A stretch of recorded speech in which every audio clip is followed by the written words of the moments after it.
a long shanked hook. Now the thing about the hook is they're now actually selling klinkhammer hooks, but this is a curved nymph hook that I've got here, and I just put a bend in the curved nymph to make a platform for the actual head of the fly and the body. So we put a bit of tying silk on. Now, what you make the post out of for this fly is entirely up to you. According to Peter Gathercole, which is what we're working to tonight, he uses CDC, and that's fine. It is certainly as good as anything. So all you want are 2 or 3 CDC feathers.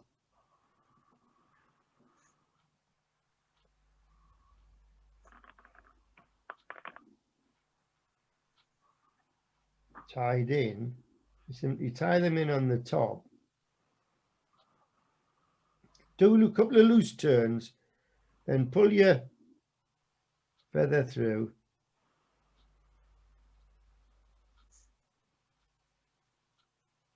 Look something like that, and tie it down.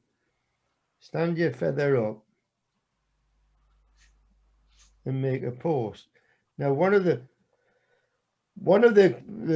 schools of thought is that you can then wrap your thread around the base of your CDC and make almost a thread base for your hackle when you come to tie it. So that's one of the things that you can do excuse me, to make it easier when you come to do your hackle. So we'll take that and run our tying thread down the shank of the hook, like so.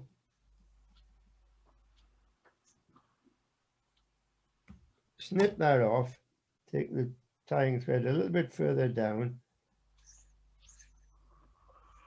We take a silver wire rib,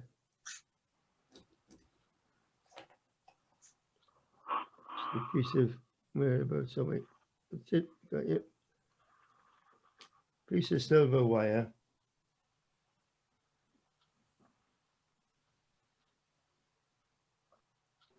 Like so, tie that in. Now the body itself can be almost what you want it to be. It can be seal's fur, rabbit's fur, whatever sort of fur you want.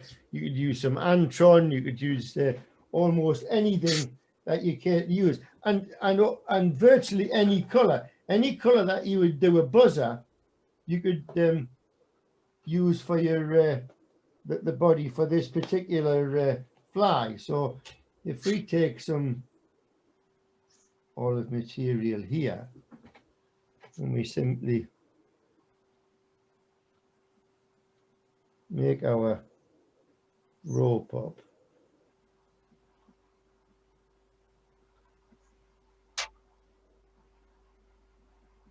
again we talked about dubbing some weeks ago, different ways of doing the dubbing, and it's entirely up to you as to what sort of dubbing you do and how you do it.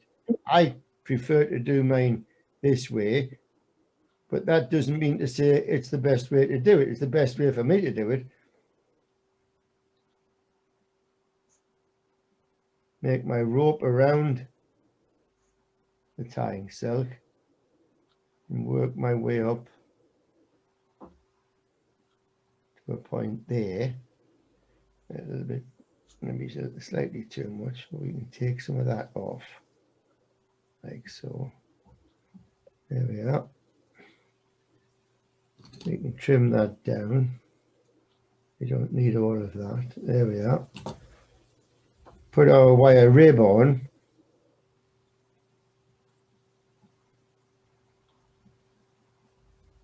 Like so. So what we've got essentially is a fairly straightforward buzzer body that we would have on any other type of pattern that we would do. So there we are. Nothing fantastic about it yet at all. We put a hackle in. Now the hackle would tend to be a genetic one because you certainly need a certain amount of length to the hackle stem, because we're going to go several times around the stem. So we'll take some of the fluff off the bottom, tie it in. We want some peacock curl, because that effectively make our thorax.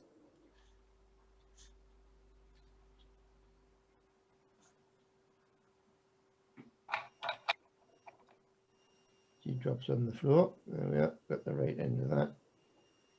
Good. Tie in your peacock curl.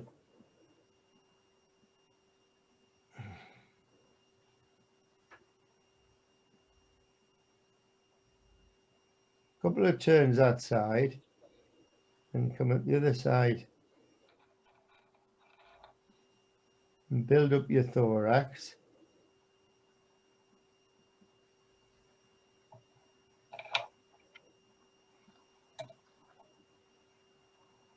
Like so.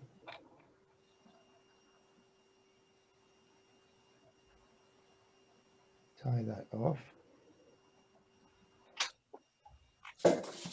What you want to do now is to bring that tying thread back underneath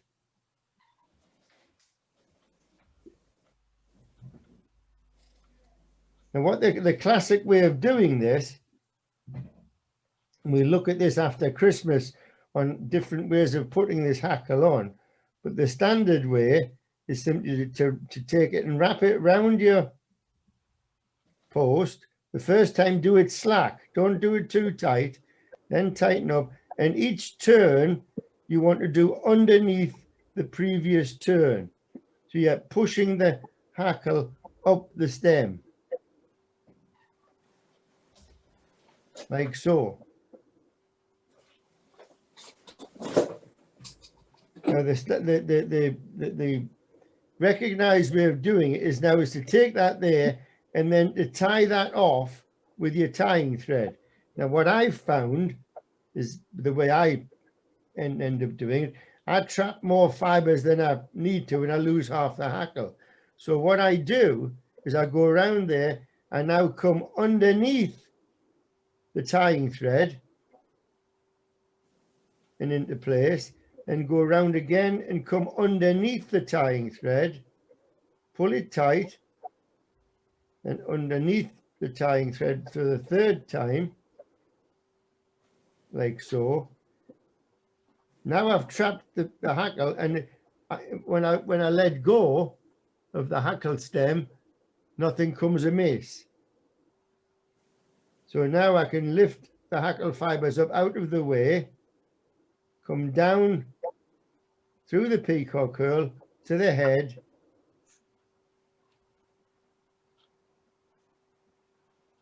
do you tie that hackle off at the eye end of it? yes, post? yeah. But underneath the stem, it's tied off by the fact that I've gone underneath the tying thread. Right, I got you. What we'll do is we'll do this, and I'll show you. I'll do another one without the encumbrance of the rest of the fly. Now, what you do with the stem is entirely up to you. Whether you